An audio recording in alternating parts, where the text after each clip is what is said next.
Hello students, आज के इस वीडियो लेक्चर में हम लोग कवर करेंगे क्लास 12th जनरल इंग्लिश के चैप्टर 3 अ फादर्स लेटर। ठीक है ना, एक पिता का पत्र जो अपने लड़के को लिखते हैं। इस लेसन को लिखा है विलियम हजलेट ने कि कैसे एक जो पिता है वो अपने लड़के को जब वो टीनेज में होता है तो कौन कौन सी सीख देता है और क्या क्या उसे समझाता है और बताता है। तो चलिए शुरू करते हैं आज का हमारे ये chapter class 12th the spectrum general English का चैप्टर 3 अ फादर्स लेटर।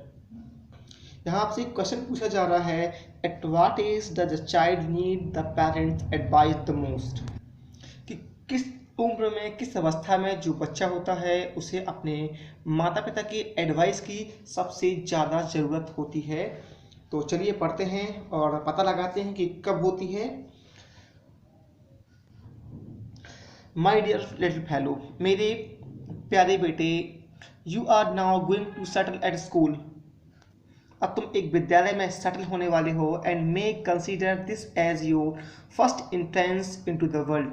और तुम इसे संसार में अपना प्रथम प्रवेश भी मान सकते हो। As my health is so indifferent, क्योंकि जो मेरी हेल्थ है, स्वास्थ्य है, अब ज़्यादा बेहतर नहीं है। And I may not be with you long, और शायद या हो सकता है कि मैं लंबे समय तक तुम्हारे साथ ना रह पाऊँ। I wish to leave you some advice the best I can for your conduct in life. तुम्हारे जीवन को चलाने के लिए मैं तुम्हें कुछ क्या है एडवाइस सलाह देना चाहूँगा जो मैं बेहतर या दे सकूँ।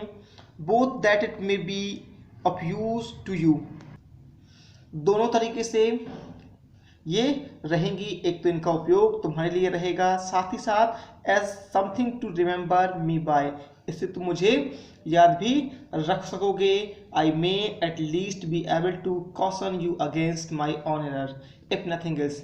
यदि कुछ नहीं कर सकता तो मैं तुम्हें क्या है, कम से कम अपनी जो गलतियां हैं उनके बारे में सचेत तो कर ही सकता हूँ। As we went along to your new place of destination, जब हम तुम्हारे नए गंतव्य स्थान गए। यू ऑफन रिपीटेड, तो तुमने बार बार ये दोहराया कि you dust say that they were a set of stupid disagreeable people.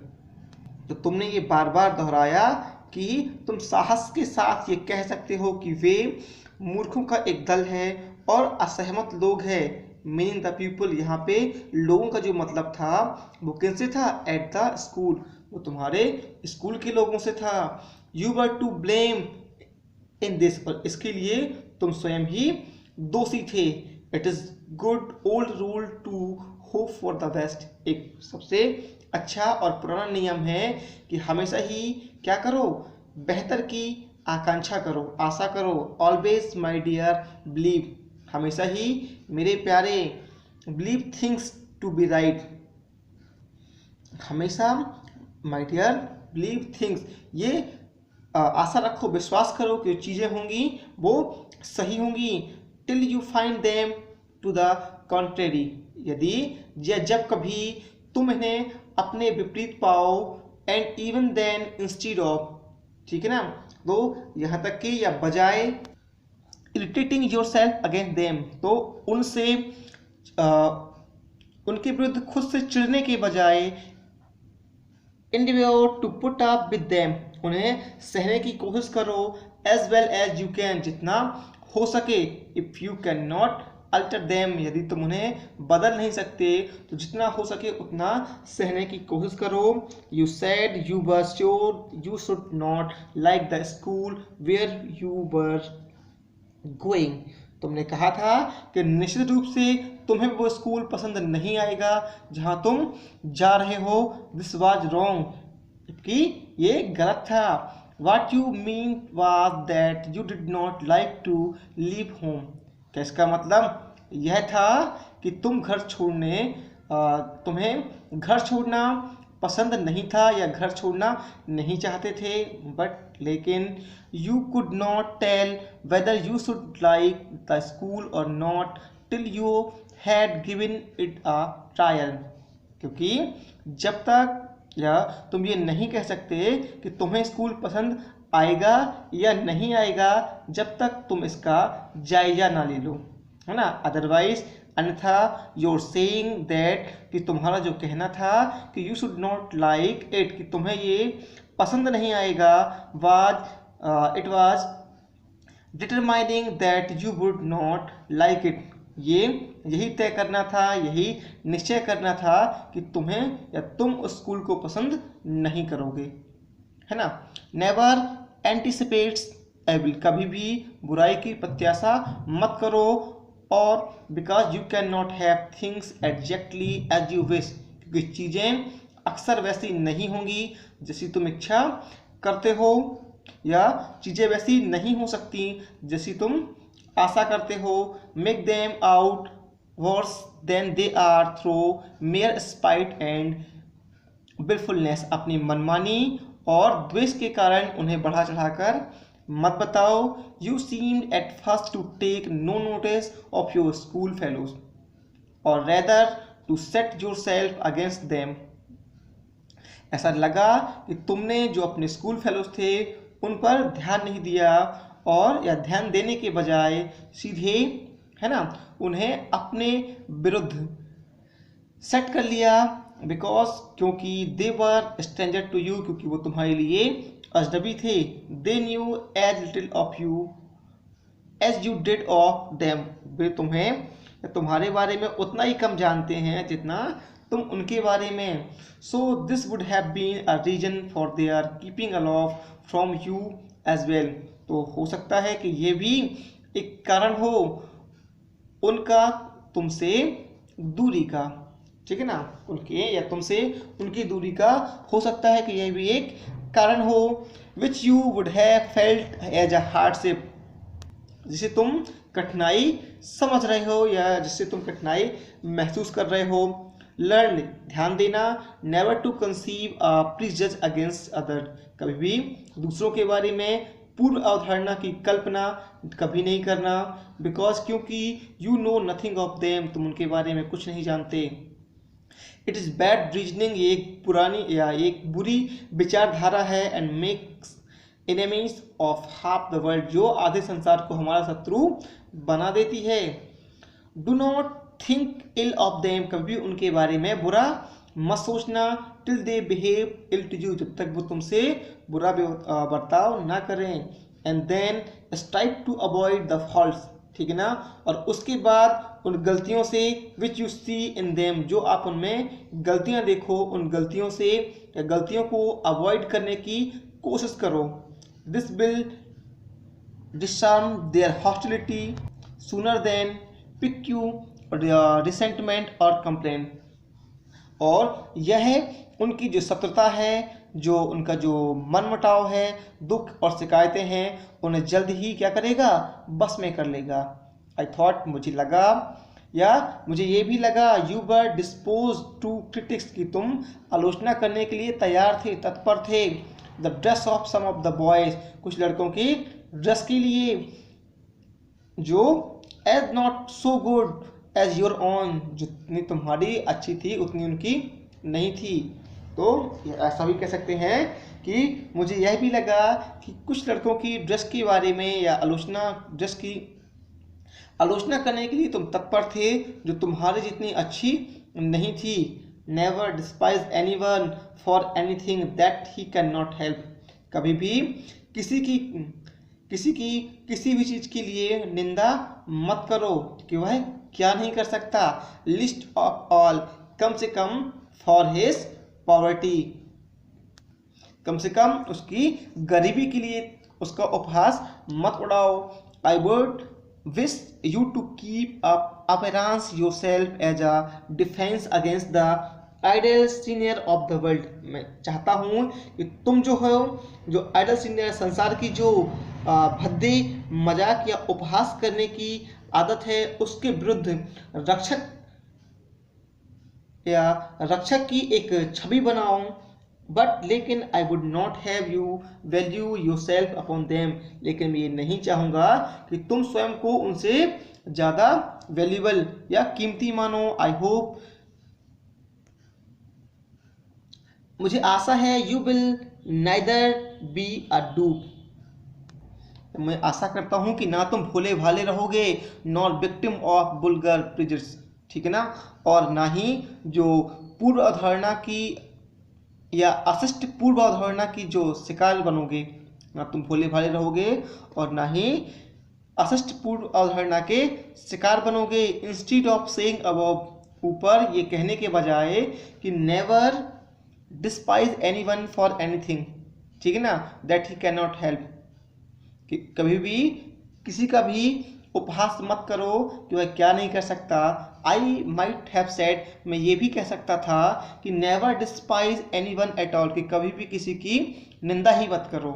For contempt implies, क्योंकि जो निंदा है, निंदा करना implies triumph over and pleasure in the ill of another, क्योंकि जो निंदा करना है वो क्या दिखाता है कि आप जो है दूसरों की जो इलनेस है, असफलता है, आप उस पे क्या है आनंद मना रहे हैं,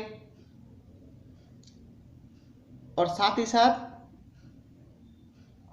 हम बिल्कुल आनंद मना रहे हैं। फिर इट मीन्स, इसका मतलब ये है दैट यू आर ग्लैड और congratulate your self in their feeling और misfortune.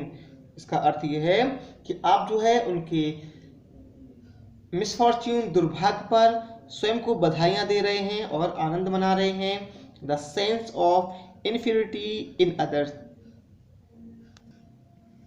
in sense of inferiority in other without this indirect appeal of our self-love is a painful feeling and not an exalting one।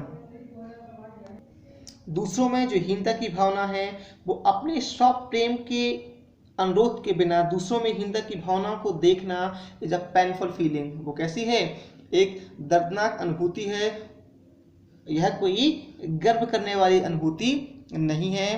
Yo complain since, तुमने शिकायत की थी कि that the boy laugh at you, कि जो लड़के हैं वो तुम पे हंसते हैं, and do not care about you, और तुम्हारी देखभाल नहीं करते, and that you are not treated as you were at home, और तुम्हें उस प्रकार से ट्रीट नहीं करते जैसे तुम्हें घर में किया जाता था।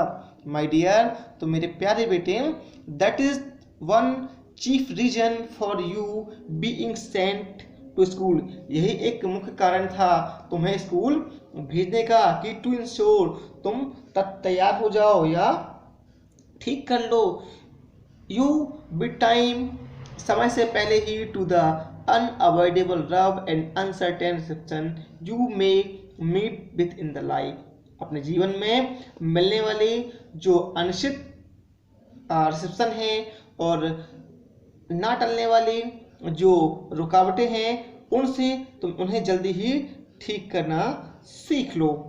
You can not always with me, तो हमेशा मेरे साथ नहीं रह सकते, एंड परहैप्स, और शायद it is as well that you can not, और यही बेहतर होगा कि तुम ना रहो, बट लेकिन you must not expect other to show the same concern about you as I should, लेकिन तुम हर किसी से उसी प्रकार कंसर्न या देखभाल की आशा नहीं कर सकते जैसी मुझसे करते हो।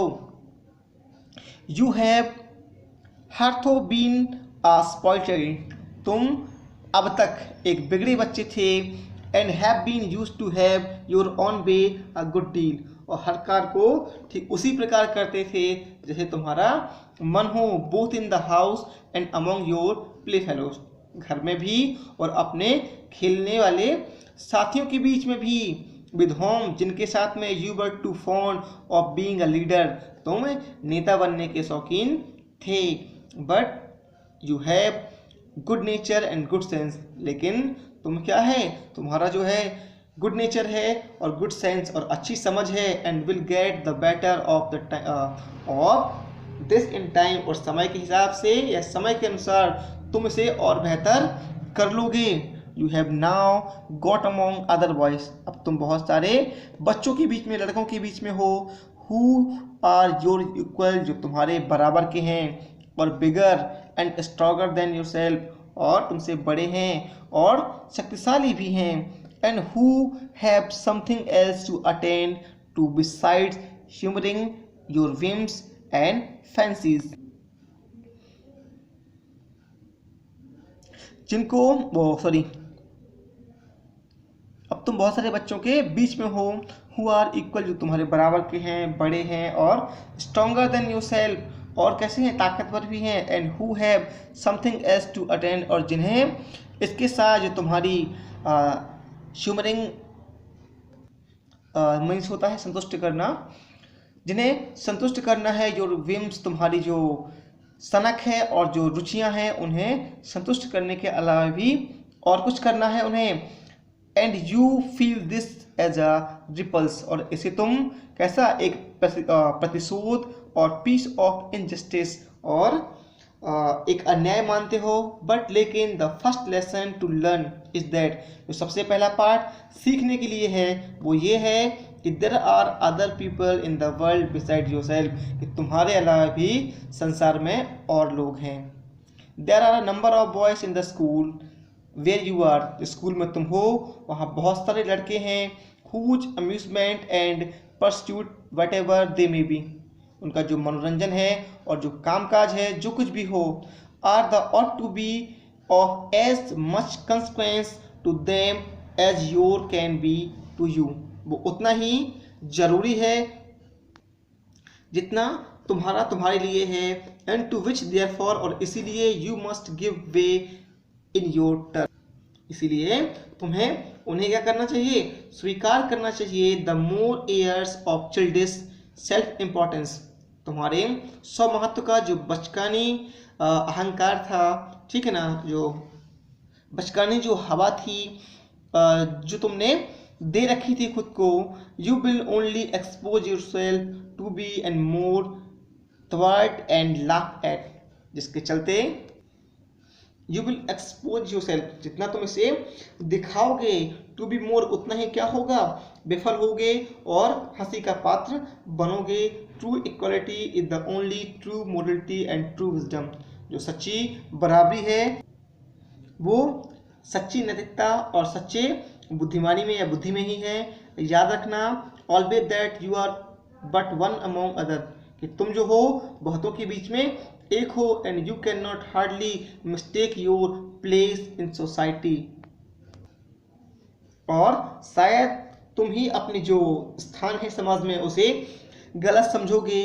इन योर फादर्स हाउस, अपने पिता के घर में, you might do as you please, तुमने वही किया जिसमें तुम्हें आनंद मिला।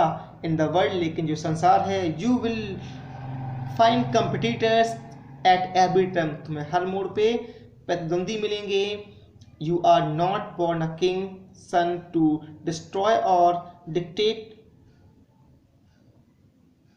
टू मिलियंस, ठीक है ना, तुम एक राजा के पुत्र के रूप में नहीं जन्मे हो कि दूसरों पर हुक्म चलाओ और उन्हें दबाओ या नष्ट करो। You can only expect to share their fate, आप उनसे उनके भाग्य को बांटने की आशा कर सकते हैं, और सेटल योर डिफरेंस, और अपने जो मनमुटाव है उनको सेटल कर सकते हैं।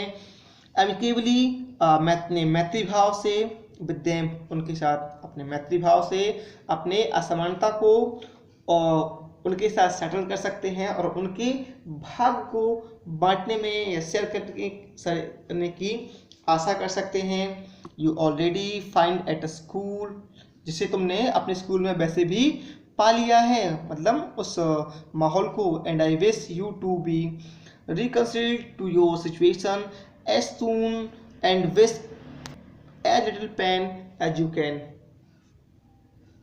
और मुझे आशा है कि तुम जो है अपनी इस परिस्थिति से जितनी जल्दी हो सके कम कष्ट के साथ में इसका समाधान कर लोगे, ठीक है ना।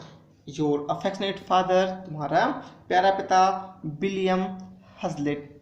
ये जो लेसन था काफ़ी इंटरेस्टिंग था कि कैसे जो उनका लड़का है, जब वो उसे एक हॉस्टल में छोड़ने जाते हैं स्कूल में, तो वहाँ के माहौल से वो लड़का